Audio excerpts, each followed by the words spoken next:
Welcome to Conversations from the Edge of Consciousness. I'm your host, Kristine Madera. For me, and possibly for you, the inner world of consciousness has always been much more real and way more fun than the so-called real material world. Growing up, I thought I was alone in this, but I'm not. There are a lot of us, and far too many have no one to talk to who shares this experience. I've been lucky to cultivate a community of friends who love to talk about the energies, ideas, and vibrations that are pushing the edges of our own consciousness, as well as our collective consciousness. In Conversations from the Edge, we share our conversations with you. Welcome to Conversations from the Edge. This is your host, Kristine Madera, and we're here today with Kristina Mand-Lakhiani. So Kristina is the co-founder of Mindvalley, and she has been in the personal transformation industry for over 17 years. She's an incredibly talented international speaker, entrepreneur, artist, philanthropist, and mother of 2 kids. Kristina is also an international speaker and author of the transformational quest, 7 Days to Happiness and Live by Your Own Rules. Kristina speaks about personal transformation, authenticity, understanding, and accepting yourself, and a path to happiness. She was recognized as one of the top 10 influential people online making a difference in the world today, and she received the Influencers for Change Award by Global Impact Creators. Welcome, Kristina. It is so wonderful to have you here. Thank you so much for having me. All right, so today I wanted to talk about the experience of authenticity, because you're very authentic. You're very well known for being authentic. You talk about this a lot, but I really want to dig into the experience of authenticity. So can you tell us a little bit about your story and how authenticity became so important to you? Well, I think if we talk about just the experiential side, then my life, 43 years on earth, at some point had taught me that the only way to truly be at peace with yourself and to be happy is to just be you, do you, or in other words, be authentic. You know, before we started this podcast, and you mentioned you mentioned authenticity and the conversation around authenticity. I think it's a very interesting topic because it is such a buzzword. People talk about authenticity. They usually use it in the context of compliment. Oh, you're so real, you're so raw, you're so authentic. But I was doing the research because I have this very pragmatic background. So almost anything I talk about, I have to research it. And I realized that actually authenticity is not a topic for a lot of research. Some philosophers over the past 100 years or maybe 200 years have talked about it a little bit in passing, but there is not much work about authenticity. So I think as a society, we do not have a universal understanding.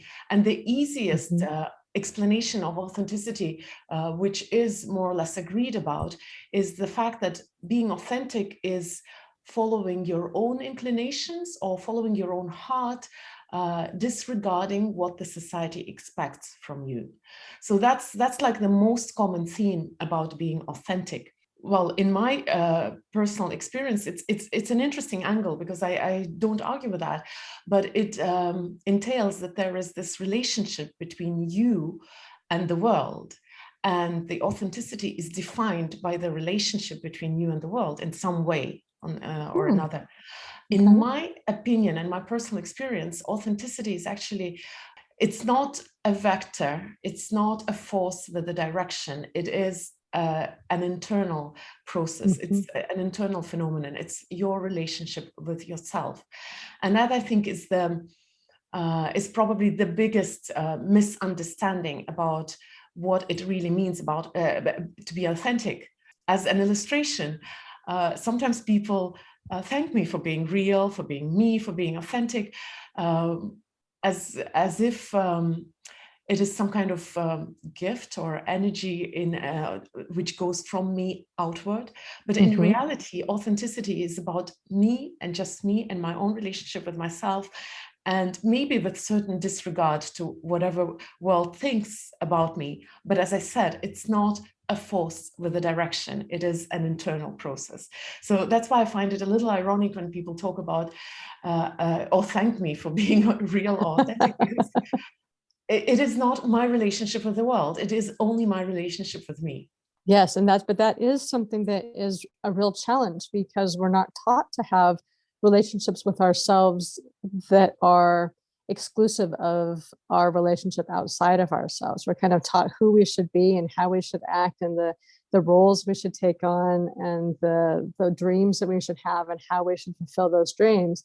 And so being authentic within ourselves is something that is somewhat new, which is why I think there's not much research about it. Because when I was researching the word, it emerged from the idea of being an authentic, like authentic to basically a brand, really. So if you have a Louis Vuitton, it's an authentic Louis Vuitton versus something that is an internal state, like we're beginning to understand it now, and you're talking about it now. And so for you, as you were developing this or understanding this in your life, like what were some of the pivotal things that really were the aha moments for you? It's like, oh, okay, this is authentic to me and this isn't authentic to me, and how you learn to express yourself from that as your authentic self. It took a while, obviously. I think the problem is that we lose ourselves somewhere on the path of our life without realizing that. And at some point, you can look back at your life and wonder, where did that happen? At what point did I first compromise my own happiness to something external? And here, as you were talking, I was just thinking, I wonder why authenticity wasn't really so much of a topic. I think we have to remember that the society used to be very regimented in a way. There were rules how to interact with the outside world. And I think they came maybe a little bit from mistrust towards people's goodness, as if somebody wiser said, oh, all people are going to be naughty and do the wrong stuff. Like what parents think about their children. Yes. If I don't teach the child how to behave, the child is definitely going to misbehave. So I think somewhere from that kind of, and of course I'm simplifying the situation, but for centuries, society functioned with that premise that unless you're taught how to behave, and religion actually made that very, took on that role of the parent. It taught the 10 Commandments. It taught the rules of the game. You have to behave in that way, and then everything is going to be fine. But I believe it is good, but it also is a little dangerous from the personal point of view, because we grow up believing that that listening to our own heart, or following our own natural inclinations, or being true to what makes you happy, or doing you, is somehow wrong, as if it is going to harm the world around you and the people around you. And we grow up thinking that, not even questioning, thinking that I have to sacrifice my own happiness for the greater good. It is this kind of weird romantic idea, which it is beautiful to play with that, but if you apply it to your everyday life, you actually start noticing that you're compromising your own happiness in the places where it is not about the greater picture. It is not about the greater good of the bigger society. It is just the mundane, everyday life choices where you somehow believe that you have to sacrifice your own happiness for something so ambiguous as the greater good. And because of that, somewhere that disconnect happens, where out of best intentions, we just hush down our own voice of our heart, probably, if I can say so. Absolutely. I've not tried to explain that before, so I'm searching for words here right now. Well, and that's one of the things that I think, I may, because you speak multiple languages, so maybe there's other languages that do a better job with this. But English is not very good at talking about that level of personal truth, and except euphemistically like true nature or core essence or something like that. But there's nothing really there, because as you were saying, like, and I just listened to a thing on Joseph Campbell, and he was talking about how in the West and Western religion, like you were talking about, the natural, like nature and our natural impulses are considered evil in Western religion. And so they need to be suppressed, they need to be separated, they need to be stamped out. And you need to have this code of behavior to live by if you're going to be a good person or even have, eternal life and that kind of stuff. So it's very deeply embedded into our culture in the West that, to be who you truly are, to express yourself and to be in your heart and to know yourself is somehow courting evil or wrong, or, it's so discouraged that we don't have any kind of template for that. It's people like you and other people who are really exploring how authenticity works and how it works as that expression of the heart that are bringing these things forward. You have had some big shifts and changes in your life that may have helped to show you what the contrast between the experience of being that authentic expression and when you're not in that authentic expression. So, what are some of the things that have shown you the contrast between, I'm acting from who I've learned to be, and I'm acting like this is my true self emerging in this moment?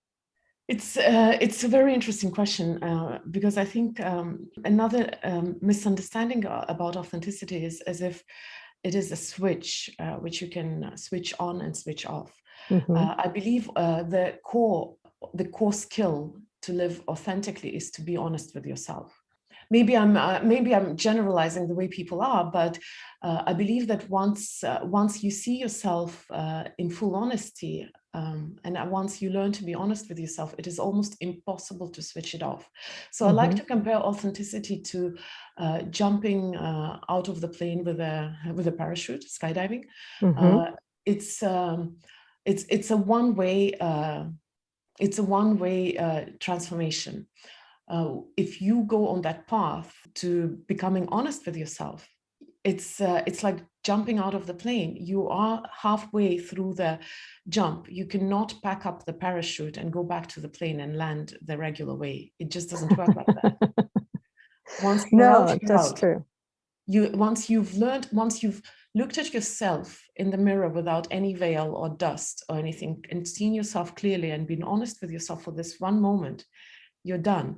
It's like like a hero's journey. Once you're out of the door, you have to go through whatever path is ahead of you, go into that cave, see that dragon, emerge on the other side and be transformed. And while the whole journey you might think, oh, it's so nice to be back with my cup of tea in my warm socks in front of my fireplace, but the truth is that even if you were placed back into that situation, you are a transformed being. So your old life might not stick back to you anymore. So that's the thing with authenticity. It's the red pill versus blue pill. Once you learn what it is to be honest with yourself, even as hard as you want, it is so hard to start lying to yourself again. It's almost impossible. It is so hard to do things which are not in accordance with your truth, even if it's scary, just because you're out of the plane with your chute open. That's fine. Well, okay, so let's talk a little bit about some of the things that compose the veil, because I've done a lot of authenticity work with clients, and some of the things I found is that as we move to that place of true, deep authenticity with that immediate experience of ourselves, is that people will often kind of take little side paths, and one of the side paths is that people will be honest with their thought process. Like they'll look at their thoughts, so they'll look at who they've learned to be, they'll look at the internal logic of, what are my learned values, what are my learned opinions, what are my learned beliefs, as an aspect of themselves, and they might go deep within those and analyze those and try to pick them apart and find out how those came to be. But it's still an exploration of learned identity versus the experience of the heart awakening. And so how would you tell somebody who was looking at those aspects of themselves as their authentic self, like how would you help guide them to a deeper experience of that? I would probably suggest as an analogy or a goal to aspire for is this unconditional love for yourself, no matter what you discover. And the analogy would be a newborn baby. It's so easy to love a newborn baby, even if they're crying, even if they're burping, even if whatever they're doing, you just look at that thing and you love the baby unconditionally. Can you have this as a guide for your own process of coming to be honest with yourself? Because what happens is that when you start that path, you will discover things that you don't like. Partially because you don't want to be that kind of person, partially because you realize that you will have to start making changes in your life and maybe rocking the boat and maybe changing something which kind of works, but it's not in accordance to your truth, so you wouldn't be able to live with that. And it's a daunting journey. It's really scary. So the two skills you absolutely need if you want to live authentically and if you want to be honest with yourself, there are two absolutely crucial skills that you absolutely need, and without them you will probably continue coming up with stories. Why not to stand up for your truth? One of them is obvious, it's courage. You'll need courage. And the other one is kindness. And I actually stole them from Cinderella. Have courage and be kind. No, true. Oh, wow. But kindness is a very important part in the equation, because you will discover things you don't like. And just like you can look at the baby with kindness and understand that if the baby does something silly, or I don't know, hits you or bites you, you can look at the baby with kindness, understanding that it is just as it is, and it doesn't make the baby unlikable in any way. It's a process, it's a path, there is still growth ahead. If you can look at yourself like this and forgive yourself for all the things that you don't like, that you will discover about yourself, then you will find the courage also to go all the way and become honest with yourself. But you really need to learn to be kind to yourself to do that. Yeah, and that's a big ask for a lot of people, because we're not taught to be kind to ourselves, and we're also really taught to judge ourselves when we don't measure up to all of the things that we've learned we're supposed to be, which is usually way more than any one person could ever be at any one time.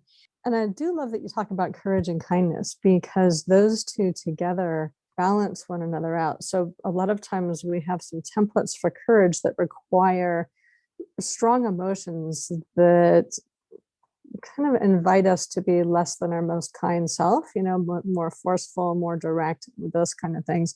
And kindness is really that balancing, that tempering of that courage. It's almost like the balance between masculine and feminine and yin and yang, so that we can come into a moment from that whole person, rather than from one side of that story of being, too indulgent of yourself by not living in that deeper space and being so courageous that we kind of railroad over ourselves and judge ourselves along the way. Well, let me ask you this, really, because this is something I'm really interested in, because obviously I'm speaking to you in English and you speak multiple languages. Are there other languages that you speak or that you're familiar with that actually speak to what is the authentic part of us better than English does? No, not really. I have struggled to translate it into Russian properly. We actually use the English word, which just follows the Russian grammar rules. And in Estonian, I will have to think about that. I don't think I've talked about that in Estonian. And I'm not surprised, because a lot of cultures are not incredibly supportive of individual happiness. Are kind of okay that people want to be happy, but really nobody explains how to do that. Right. Yeah. A lot of cultures have inflated idea of self-sacrifice and society over an individual. I was born in Soviet Union, which was probably on steroids in that aspect. We were brought up in the culture where your personal interests have to always be after what's good for the greater society. And if you look into, let's say, literature of the 19th century and earlier, that idea is something that humanity has romanticized for centuries, the idea of sacrificing yourself for something. So I think the biggest objection that I come up with, or that I hear from people, is, but where's the line between self-love and selfishness, or being self-absorbed? Egoism is this word, which is probably a little more international. And I've also heard such idea that, but self-criticism is good. You have to be critical of yourself. You have to have your bar high, otherwise you won't grow, or you won't be better. So these are generally the things which people have problems with when it comes to self-love. And as I said, authenticity and self-love are absolutely, they have to coexist. You cannot be authentic if you're not at peace with yourself. No, you really can't, because then you're always operating out of some form of programming. So whether it's in English or Estonian or Russian or in some other context, what are some of the things that you would suggest to begin to cultivate that real self-love and that real self-acceptance? Because those are things that there's so much social taboo on those. I think that self-love and being self-obsessed or being selfish are actually completely opposite phenomena, even though we might not immediately see that. Self-love, if you look at it from that point of unconditional love for yourself, despite whatever you know about yourself, it is about being at peace with what you discover, with your flaws, with your mistakes. And maybe I actually prefer kindness in that context as well, because kindness is understandable. You can be kind to something that you maybe disagree with, or something you don't like, or you would like to change. Love, we somehow idealize love, and it seems as if love means that you have to, you can't change what you love. Right. Versus being selfish or self-absorbed is actually about trying to fill those gaps with something from the outside. So if self-love, self-acceptance, if kindness towards yourself is actually about feeling from within and being at peace with what you have, then the selfishness, the self-absorbed behavior or egoism, that comes from actually not having enough of that in you, enough of love, enough of kindness, enough of acceptance, that you need to find it from the outside world and fill that void with something from the outside, with be it admiration or praise, or the likes and comments on Instagram, whatever it is. But you're looking for that from outside because you don't have enough of that on the inside. And I think if you experience that difference, then you will be at peace with trying to love yourself as much as possible, because you know you will never cross over to being unpleasant to the society and being self-absorbed, because these are opposite directions. And if you are truly in that place of self-kindness and self-love and self-compassion, once you can do that for yourself, it does make it a lot easier to do that outside of you and to respond even in situations that are challenging to stay authentic in, that you can do those from a place of courage and of kindness and of compassion. So I really love how you explained that and divided it between the internal and the external.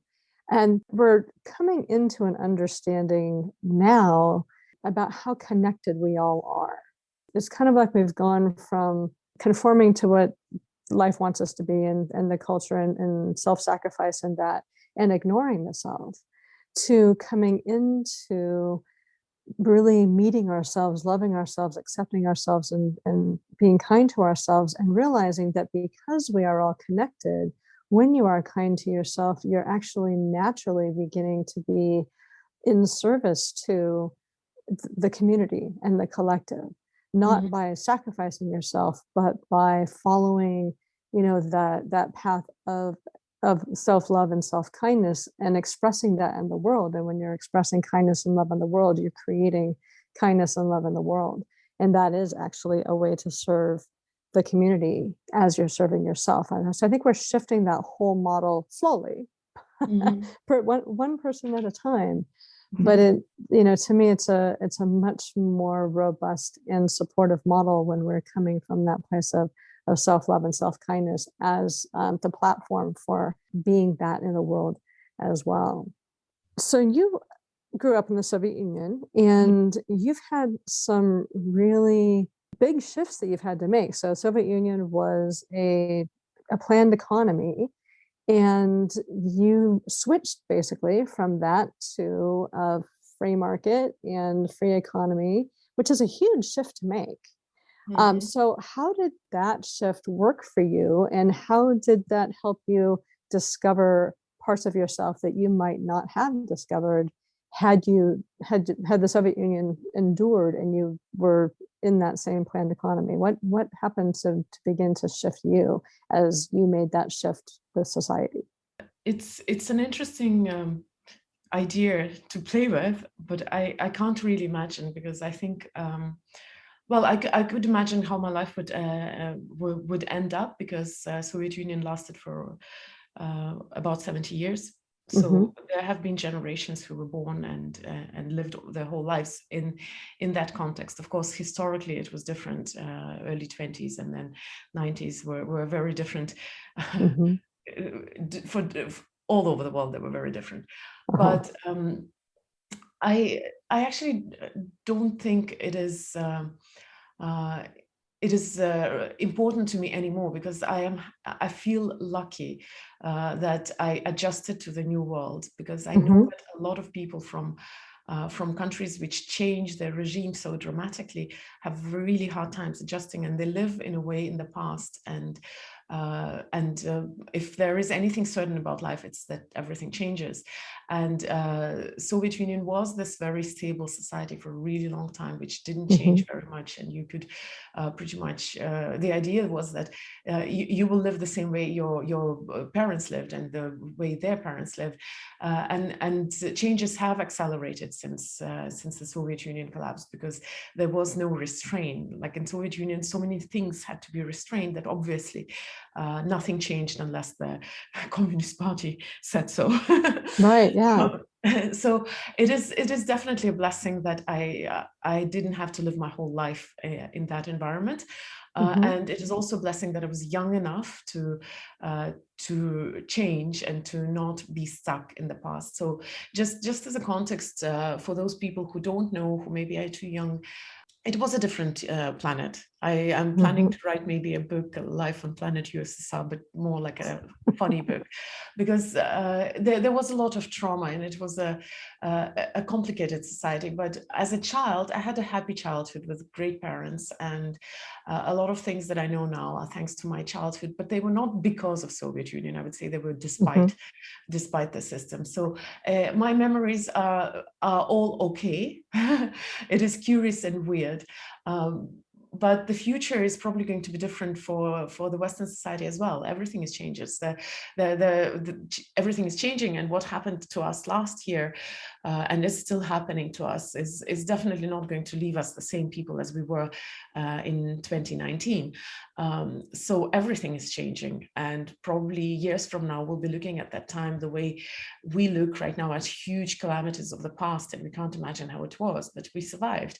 And as we go on, we change. And yeah, it's if anything was left with me from Soviet times, it's first of all, I'm incredibly pragmatic, and I like science backing for everything. And another thing is the very keen sense of justice. Because when you come out of society which wasn't just, and you see the painful transition from that unjust society to Western values, to human rights, then being thrown back into that unjust circumstances is more painful, because I've seen how hard it is to break the system. Well, I was actually in Soviet Russia and Latvia and Estonia during that fall of the Soviet Union. And I kind of had come in the back door through China, so I wasn't there with interests. I was traveling on my own. I didn't speak any of the languages. I was kind of, backpacking through. And it was such a vibrant time to be there. And it was really interesting because there were these, as an observer, there were these two levels of things going on that I was observing. So I was observing the furtiveness of everybody looking around to like be sure to see what the rules of the day were, because everything was collapsing moment by moment, as I was there. So there was this surface level furtiveness as everybody was kind of like, and is everybody watching me? What's going on? What can I do? And then there was this like rebel energy that was beginning to just seep out of people. And it was really fascinating to see how that was going to play itself out. And it was different in Moscow and St. Petersburg, where it was very ethnically Russian. And I noticed a lot more angst. For whatever reason, there was a lot more angst there, and I could see the difference, like the two-tier difference between how people operated in society and then who they were when nobody was watching. Mm-hmm. And what I was able to access as somebody who wasn't there through interest, and be able to stay in people's homes and talk to them and different things, and how the really marked difference between that. And then in Latvia and Estonia, it was much more excitement because it wasn't as many ethnic Russians, but also, a lot of people had that historical memory of life before that. Mm-hmm. And so that was really rising to the surface, and things were flipping faster. Like they'd changed all the street names in Riga, and I couldn't find where I was going because all the street names were different. And they'd gone back to their old names. So those things were rising to the surface, and people were acting out that way, and that surface level was disintegrating. And one of the interesting things that I found contrasting that to the US is that, in Russia and to a certain extent Latvia and Estonia, there was a very obvious two-tier system.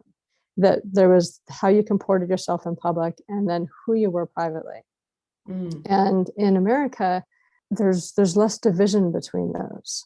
For whatever reason, that who we consider ourselves in private is a little bit more attached to who we perceive ourselves to be in public.